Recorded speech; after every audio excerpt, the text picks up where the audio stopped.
Season 3. Yes, confirmed. Season 3 confirmed. I know, I kind of assumed it was going to happen. I assumed that season 3 was going to get announced, and it did. And I could not be more happy because, dang, what this episode left us on, it needs a third season. Good ending. There's just a side of me that's like a little bit upset. Like, this just didn't feel right. This ending had something in it that was, I think, a little bit of a letdown. I think overall, just very fast paced. And I checked out the manga because there was some things about this ending that I was a little uncertain about. But it looked like it was pretty much paced like the manga. The manga just kind of goes bam, bam, bam, bam, bam. Let's just get through everything. Let's show how everything concluded. Let's wrap things up. But I think the letdown is really that I'm fine with bittersweet endings, and this is definitely a bittersweet ending. This is just Fushi leaves everybody behind and says, just enjoy your life. This is my payment to you for pretty much, joining in my immortality. Have a great life. And it felt a little bit upsetting in the idea of how it kind of just rushes through so many of the stories, and there's so much of it that's so bittersweet. Again, it's a mixture of bittersweet and a mixture of unsatisfying, I guess is the way to put it. It's not that it's bad. It's not that I think it's bad writing. It's good writing. It makes sense with each of the characters, but dang if it doesn't feel so bittersweet and so unrewarding, I guess. Unrewarding is the best way to put it. It feels unrewarding. I'm happy that each of these characters really get their moment to have a life, while some don't choose to have that life. It didn't feel satisfying in the end. But no, I'm getting way ahead of myself. Obviously, starting out the episode, really kind of establishing very quickly how things are going to go going forward, what every single character's dreams are, and what is the future for this world itself. One big key focus, obviously, being the fact that the church itself is not going to be happy about Fushi being there, and there's still going to be a problem remaining there. From the kingdom perspective, it felt a little forced, but you do have the fact that the prince returning pretty much kicks Messer out. Says, I don't want you here. You allowed the princess to die. You're useless. Get out of here. And it was all because he knew the church was going to come there. The church was going to hear what happened in this area, and they're going to come and pretty much want to cause a purge. And he doesn't want to have to worry about protecting Messer. And so he sends Messer out. At the same time, from Fushi's perspective, he sees that things aren't going to be going well going forward. He's going to have to pretty much spread himself out to the point that his consciousness, he's going to no longer be able to communicate to anybody. So he's letting everybody know, go enjoy your life. I'll handle things. I have things figured out now. He's already established that he can essentially expand himself out to the point that he can then stretch out further to further regions. He's already made roots there. He just got to start working there. So he has a plan to pretty much wipe out the knockers. But again, he wants them to move on with their lives. Don't worry about what I'm doing. I'll handle it. Just enjoy your life. And again, it was his way of sort of giving them the option to be able to live a normal life. Live the life that was stolen from them. Every single one of these individuals had their life stolen from them because of everything that's happening with Fushi. So there is, again, a really nice message here in the idea that Fushi wants to essentially ask for their forgiveness for getting them tied up with everything. Even though it's not necessarily his fault, he's still allowing them to have the life that they weren't able to have, which is really fantastic. And then we have the last remaining element of moving forward, which is Kahaku. Yes, Kahaku. This part is just, I think this is the worst part. This is the only part in this entire episode that I'm like, what is happening here? He goes to the church and tells them, hey, I know where Fushi's at. The Fushi's in this kingdom. Let's get a bunch of iron together. Let's burn it all. For one, I don't think the church is going to go along with what he says. I just don't see that. I see them immediately going there to attack. I don't know why they would go, okay, Kahaku, what do we do? And Kahaku's like, let's get a whole bunch of irons built up here, and then we'll go get them. Wait, why are we building it here? Okay, sure. And then at some point, of course, this guy just completely double crosses Kahaku and has him kicked into the fire. And it seems to indicate that Kahaku knew it was going to happen. Like, he came there to die. And it was all to blow it up and take out... Again, this is the only part that I'm just struggling with. This part just doesn't make any sense. It almost feels like they're just kind of forcing a conclusion to the church. Just have it all burn up. Kahaku put together this really dumb plan to gather a bunch of iron here to kill Fushi there, and blew it up and then took everybody out. Well, it only really indicates that he took out the leader and some lackeys. I don't know. Maybe it was like right in the heart of the church. But later on, it shows that they're going out to the other churches and spreading the word. I don't know. It just in the end, all that matters is that Kahaku died, and they try to make me feel sorry for him by saying that they always claimed that he was completely useless. He'd never be able to take on Hayase's name. He would never be able to capture Fushi. Apparently, their main focus was to capture Fushi's heart by being a female.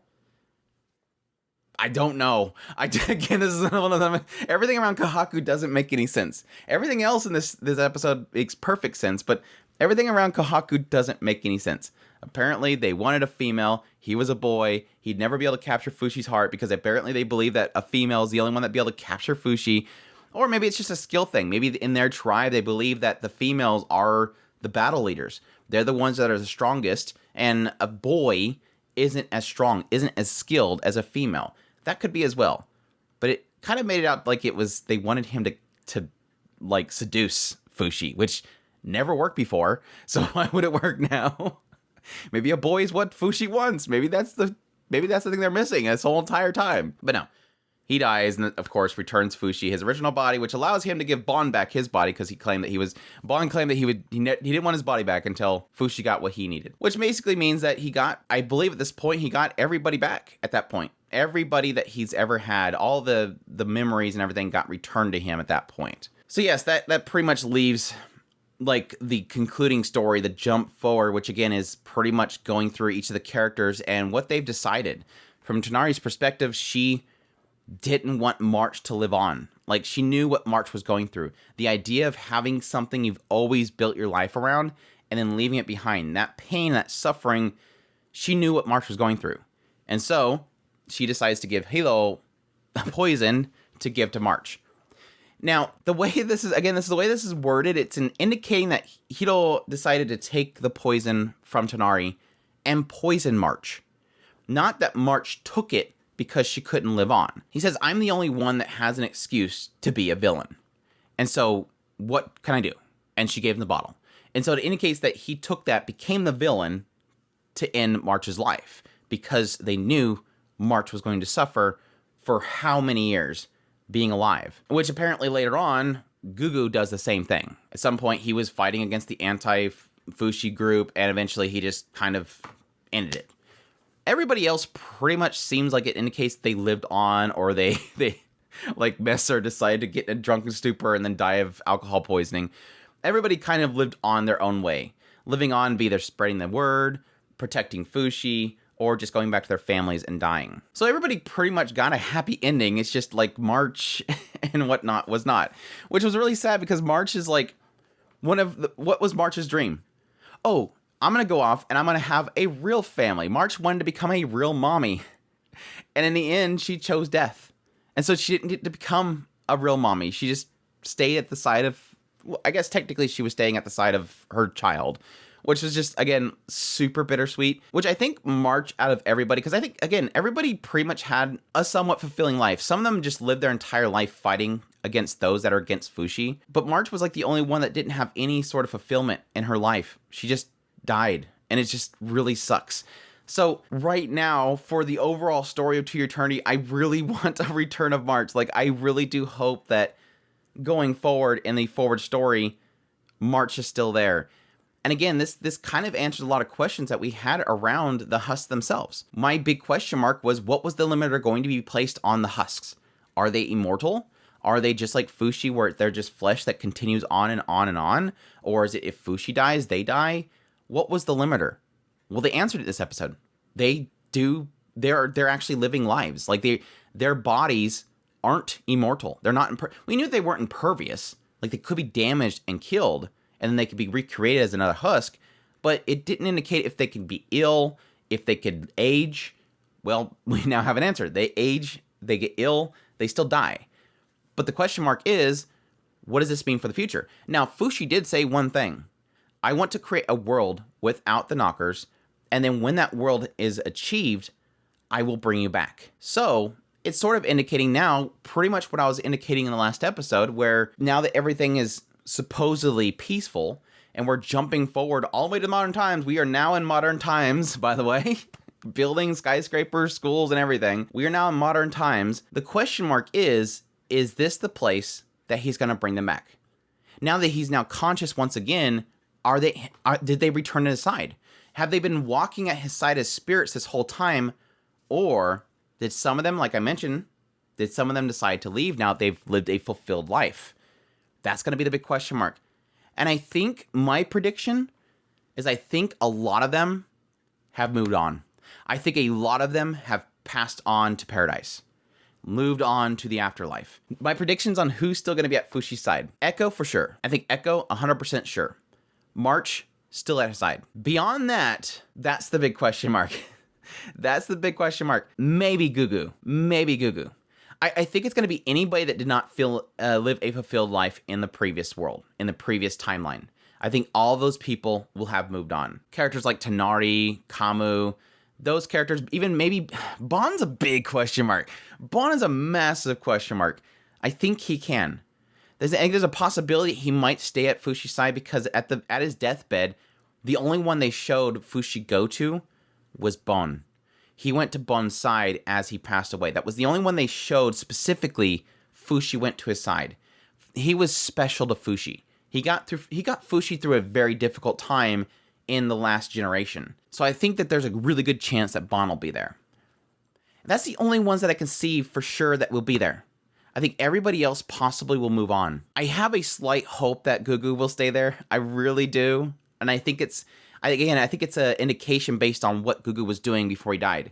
He spent the remaining time of his life at Fushi's side protecting him. And I think that means that since he took that poison, he didn't have a fulfilled life, and he's going to be at Fushi's side in the end. So that's my last. Echo, March, Gugu, possibly Bon. That's my 4 that I think are going to remain there. Everybody else will move on.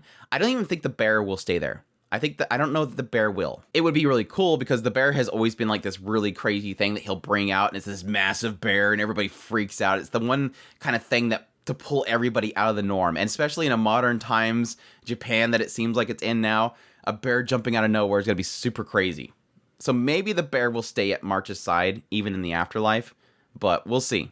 It didn't show the bear, I don't think at all, when Fushi went to his spreading out. Now, yes, I do acknowledge that, yes, technically the ED sort of signifies what is happening before Fushi wakes up. Really cool little tie-in, by the way. I actually do love whenever stories do that. I hate whenever it's too obvious, but every now and then they'll do it in a way that it's like, you don't really know what's going on with the ED. Like, the ED just has been spoiling the deaths of all the characters the entire season, but it's one of those things where it's like, it's a spoiler, but it's not, because you know everybody eventually dies. You know that Fushi lives on for a long time, so they have to die eventually. But yes, technically, the ED is the growing of the tree. When we leave, when the ED starts, it's at that point which everybody's passed away, and Fushi is this tree, and he's slowly growing. And then what happens is after the ED, you see Fushi wake up, and it's modern times, and there's this massive tree and roots everywhere. It's like it's normal. The roots everywhere is normal. It's like this, I don't know if the religion is going to be kept throughout this ages, but they were spreading the religion of Fushi, the roots, and the tree, and everything like that. So yes, after the ED, which shows this tree growing, and everybody one at a time showing up, because they're passing away, and they're joining them waiting at the tree. And the tree grows, and then boom, Fushi wakes up. So the assumption is that they've been standing next to the tree this entire time. The ED is them dying and standing next to the tree over the many ages. So I just love theorizing. So it's fun. So we'll see. Maybe the ED spoils season 3 too. But yeah. But yes, the elephant in the room is obviously modern times. I think this is going to be a massive turning point in the story. Let me be perfectly clear. This writer is really, really good at modern time drama.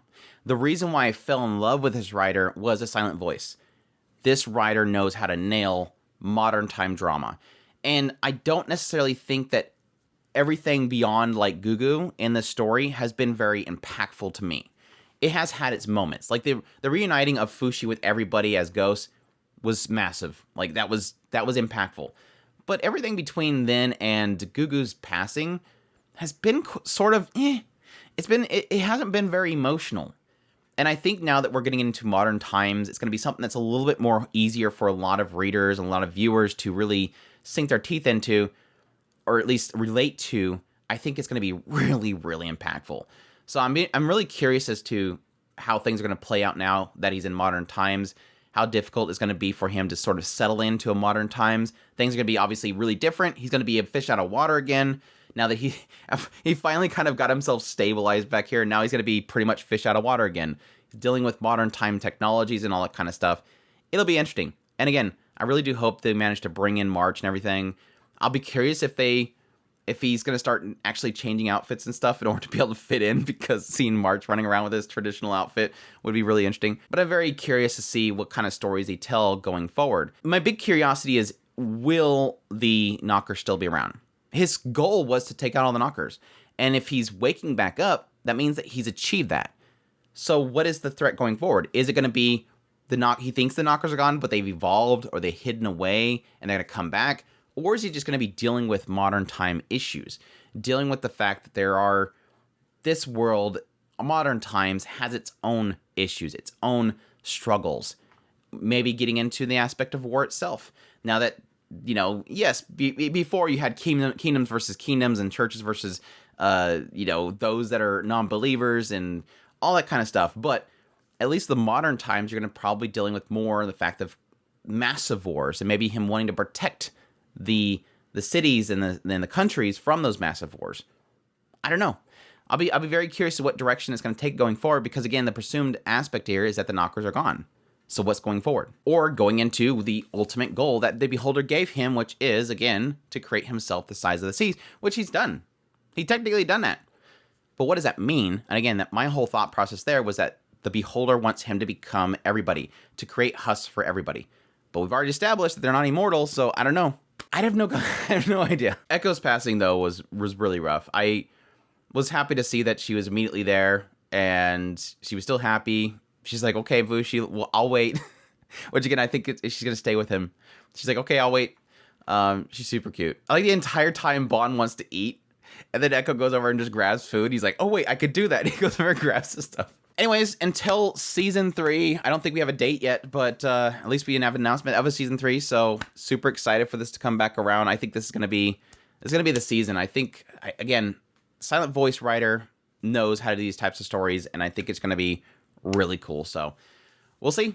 But that's my thoughts on the finale of To Your Eternity. I hope you guys enjoy this video as always, and I thank everybody that have joined me not every single week. I just kind of was very sporadic about my impressions for this series because it had a kind of a lull point. But I thank you guys for joining me anyways. Hope you guys enjoyed. I will be doing a review of this series hopefully sometime this week. It's going to be a very mixed bag, so keep that in mind.